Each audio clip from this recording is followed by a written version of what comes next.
2026 U എസുമായി ബന്ധപ്പെട്ടിട്ട് ഒരുപാട് മാറ്റങ്ങളും അതുപോലെ തന്നെ അപ്ഡേറ്റുകളൊക്കെ വന്നുകൊണ്ടിരിക്കുന്നുണ്ട്.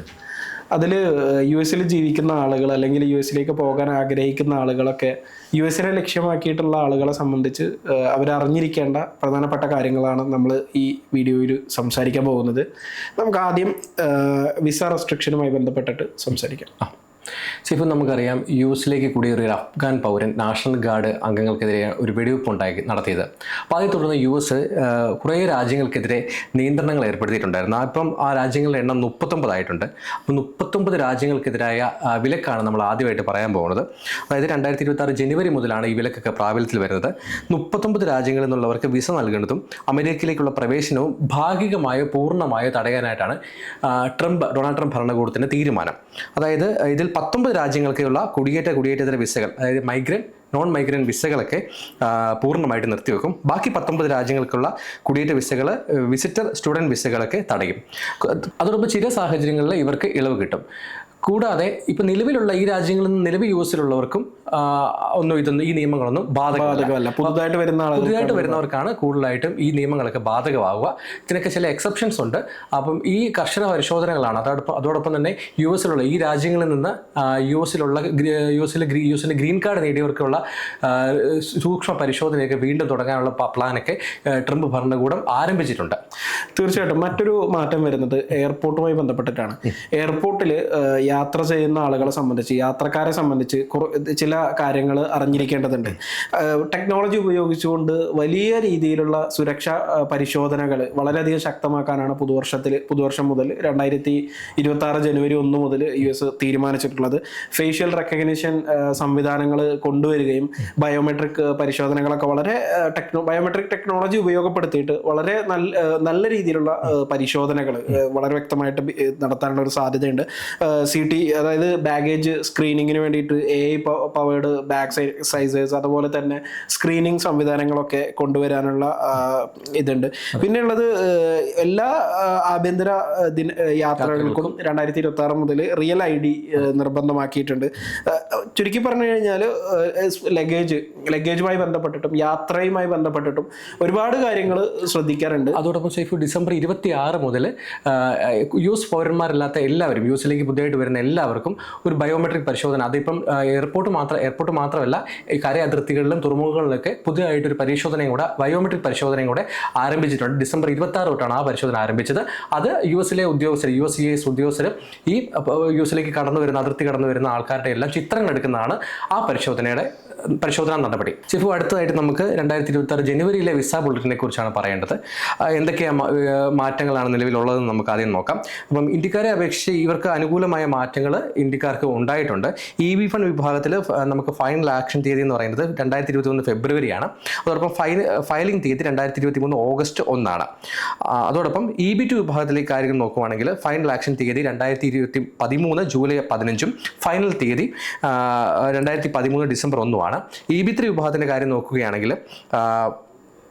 ഫൈനൽ ആക്ഷൻ തീയതി 2013 നവംബർ 15 ഫയലിംഗ് തീയതി 2014 ഓഗസ്റ്റ് 15 കുടുംബാംഗങ്ങളുള്ള അല്ലെങ്കിൽ F2A വിഭാഗത്തിലുള്ള ഫൈനൽ ആക്ഷൻ തീയതി 2024 ഫെബ്രുവരി 1 ഫയലിംഗ് തീയതി ഡിസംബർ 22 2025 ഡിസംബർ 22 അതോടൊപ്പം ഈ കട്ട് ഓഫുകൾക്ക് മുൻപാണെങ്കിൽ നിങ്ങളുടെ മുൻഗണനാ തീയതി ആണെങ്കിൽ I-485 ഫയൽ ചെയ്യാനോ തയ്യാറെടുക്കാനാണ് ഏറ്റവും പുതിയ ഇതുമായിട്ട് ബന്ധപ്പെട്ട അപ്ഡേറ്റ് പറയാനുള്ളത്. മറ്റൊരു കാര്യം പറയാനുള്ളത്, നിലവിലുള്ള green card holders, green card ഉള്ള ആളുകളിൽ നിന്ന് അവരുടെ അവിടുത്തെ പൗരത്വം, നമുക്കറിയാം ഗ്രീൻ കാർഡ് എന്ന് പറയുന്നത് യു എസിലെ PR ആണ്, സ്ഥിര താമസത്തിനുള്ള ഒരു കാർഡാണ്.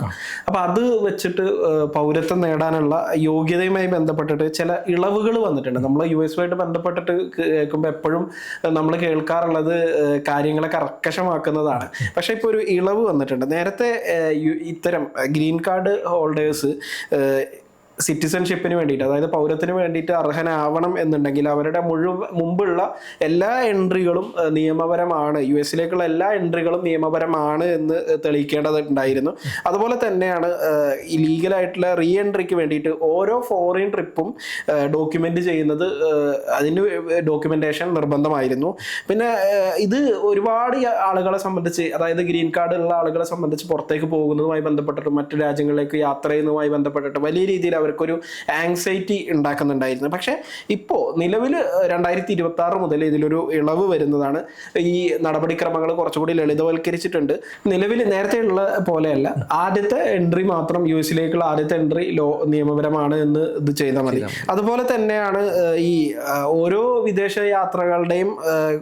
യാത്രകളുമായി ബന്ധപ്പെട്ടിട്ടുള്ള ഡോക്യുമെന്റേഷൻ ആവശ്യമില്ല എന്നുള്ളത് തന്നെയാണ്. ഇങ്ങനെ വരുമ്പോൾ സ്വാഭാവികമായിട്ടും ഒരുപാട് ആളുകളെ സംബന്ധിച്ച് അതൊരു ലളിതമാകും എന്നുള്ളതാണ്. പിന്നെ ഈ ബാക്കിയുള്ള കാര്യങ്ങൾ ഇപ്പോൾ കണ്ടിന്യൂസ് ആയിട്ടുള്ള US-ൽ വേണ്ട റെസിഡൻസി, US-ൽ കണ്ടിന്യൂസ് ആയിട്ട് എത്ര ഇത് ചെയ്യണം, അതുപോലെ തന്നെ US-ൽ എത്ര കാലം ചെലവഴിച്ചിട്ടുണ്ട്, മറ്റുള്ള കാര്യങ്ങളെല്ലാം, മറ്റുള്ള പൗരത്വവുമായി ബന്ധപ്പെട്ടിട്ടുള്ള ഈ നേരത്തെ ഞാൻ പറഞ്ഞ കാര്യങ്ങളല്ലാത്ത ബാക്കിയുള്ള എല്ലാ കാര്യങ്ങളും അതുപോലെ തന്നെ തുടരും എന്നുള്ളതാണ് നമ്മൾ മനസ്സിലാക്കേണ്ടത്. ചിലപ്പോൾ അടുത്തതായിട്ട് നമ്മൾ നോക്കേണ്ടത് US-ൽ നിന്ന് വിദേശ രാജ്യങ്ങളിലേക്ക്, ഇന്ത്യ അടക്കമുള്ള വിദേശ രാജ്യങ്ങളിലേക്ക് പണം അയക്കുന്നതിന് ഒരു 1% നികുതി കൂടി എക്സ്ട്രാ വരും എന്നുള്ളതാണ് ഒരു പ്രധാന മാറ്റം. 2026 ജനുവരി മുതലാണ് ഈ മാറ്റങ്ങൾ വരുന്നത്. നമുക്കറിയാം, ട്രംപ് ഒപ്പിട്ട് നിയമമായ വൺ ബിഗ് ബ്യൂട്ടിഫുൾ ബില്ല്, അതിൻ്റെ ഭാഗമായിട്ടാണ് ഈ പുതിയ മാറ്റം വരുന്നത്. അതായത് US-ൽ നിന്ന് നമുക്ക് അന്താരാഷ്ട്ര പണ കൈമാറ്റങ്ങൾക്ക് ഒരു നികുതി ഉണ്ടാവുകയാണ്. അത് ചില ഏജൻസികളുണ്ടല്ലോ, ആ ഏജൻസികൾ നമ്മൾ ഇത്തരത്തിൽ പണം അയക്കുമ്പോഴത്തേക്കും 1% നികുതി കൂടി ഈടാക്കുന്ന ഒരു വ്യവസ്ഥയാണ് പുതിയതായിട്ട് വരുന്നത്.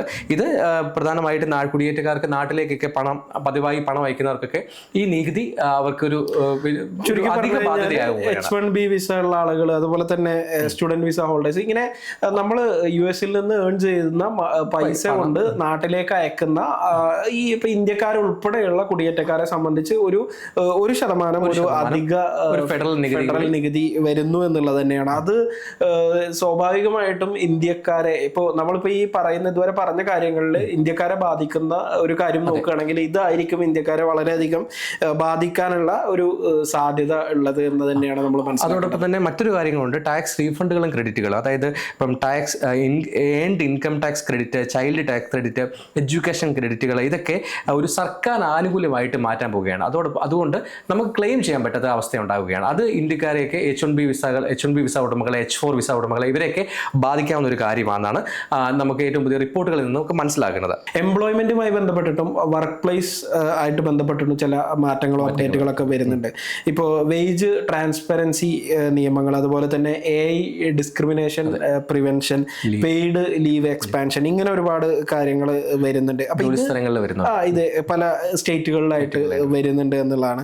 അതുപോലെ തന്നെയാണ് ആന്റി ഇല്ലീഗൽ ഇമിഗ്രേഷൻ എൻഫോഴ്സ്മെന്റ്, അതാണ് എടുത്തു പറയുന്നത്. അത് വളരെ ശക്തമായിട്ട് തന്നെ US തുടരുമെന്ന് തന്നെയല്ലേ നമ്മൾ മനസ്സിലാക്കേണ്ടത്. ഇപ്പം നമുക്കറിയാം, 2025 ട്രംപ് ജനുവരി 20 അധികാരത്തിലേറിയത്. അതിനുശേഷം നമ്മൾ US-ൽ അറസ്റ്റുകളും നാടുകടത്തലും ഒക്കെ നമ്മൾ ഒരുപാട് കണ്ടതാണ്. ഓരോ സ്റ്റേറ്റുകളിലെ പ്രത്യേകിച്ച് ഡെമോക്രാറ്റുകൾ ഭരിക്കുന്ന നഗരങ്ങളിലേക്ക് US സേന ഇറങ്ങി, ICA അടക്കമുള്ള CBP അടക്കമുള്ള ഏജൻസികൾ ഇറങ്ങി അനധികൃതമായിട്ട് താമസിക്കുന്നവരെല്ലാം പിടികൂടി തടങ്കൽ കേന്ദ്രത്തിൽ താമസിപ്പിച്ച് അല്ലെങ്കിൽ തടവിലാക്കി നാട് കടത്തുന്ന രീതി നമ്മൾ കണ്ടതാണ്.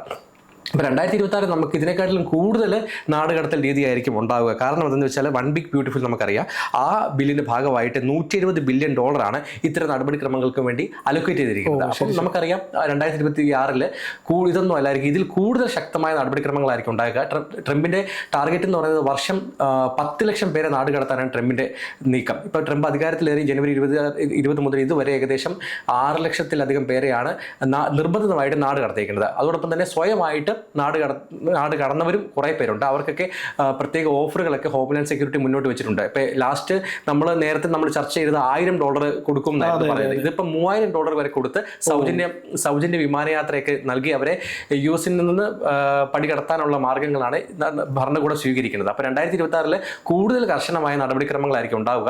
പുതിയ തടങ്കൽ കേന്ദ്രങ്ങൾ നിർമ്മിക്കാനും അതോടൊപ്പം കൂടുതൽ വിമാനങ്ങൾ നാട് കടത്താൻ വേണ്ടി മാത്രം പ്രത്യേക വിമാനങ്ങൾ വാങ്ങാനും ഒക്കെ US ഭരണകൂടം തീരുമാനിച്ചിട്ടുണ്ട്. ഇതിനുള്ള ഓർഡറുകളൊക്കെ കൊടുത്തിട്ടുണ്ട്. അപ്പം 2026 നമുക്ക് കൂടുതൽ നടപടികൾ പ്രതീക്ഷിക്കാമെന്നാണ് ഏറ്റവും ഒടുവിലായിട്ട് പറയാനുള്ളത്. തീർച്ചയായിട്ടും. അതുപോലെ തന്നെ നമ്മൾ നേരത്തെ പറഞ്ഞ പോലെ സോഷ്യൽ സെക്യൂരിറ്റിയിലൊക്കെ ആ ഒരു ഇൻഫ്ലേഷൻ അനുസരിച്ചിട്ടുള്ള ചില മാറ്റങ്ങളും കാര്യങ്ങളൊക്കെ വന്നിട്ടുണ്ട്. നമ്മളത് ഓൾറെഡി ഒരു തവണ നമ്മളുടെ ചാനലിൽ തന്നെ നേരത്തെ പറഞ്ഞിട്ടുള്ളതാണ്. അപ്പൊ അങ്ങനെ ഇത്തരം കാര്യങ്ങളൊക്കെയാണ്.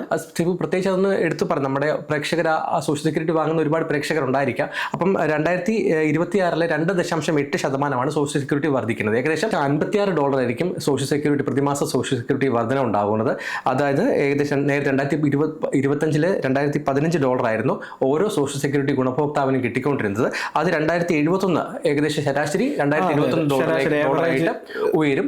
അപ്പം നമുക്ക് മൊത്തത്തിൽ പറയുകയാണെങ്കിൽ 2.8% സോഷ്യൽ സെക്യൂരിറ്റി വർധനവ് 2026 സംഭവിക്കുക. തീർച്ചയായിട്ടും. എന്തായാലും US ഇതൊക്കെയാണ് US വരുന്ന പുതിയ മാറ്റങ്ങളും അതുപോലെ തന്നെ അപ്ഡേറ്റുകളും. എന്തായാലും മറ്റൊരു വിഷയവുമായിട്ട് നമുക്ക് വീണ്ടും സംസാരിക്കാം. സമയം മലയാളം വാർത്തകൾ ഇനി ടൈംസ് ഓഫ് ഇന്ത്യ സൂപ്പർ ആപ്പിലും. ഇതിനായി പ്ലേ സ്റ്റോറിൽ നിന്നോ ആപ്പ് സ്റ്റോറിൽ നിന്നോ times of India app install ചെയ്യൂ. മലയാളം ഭാഷ തിരഞ്ഞെടുക്കൂ. വാർത്തകൾ ആസ്വദിക്കാം. എല്ലാം ഇനി സമയത്തിൽ.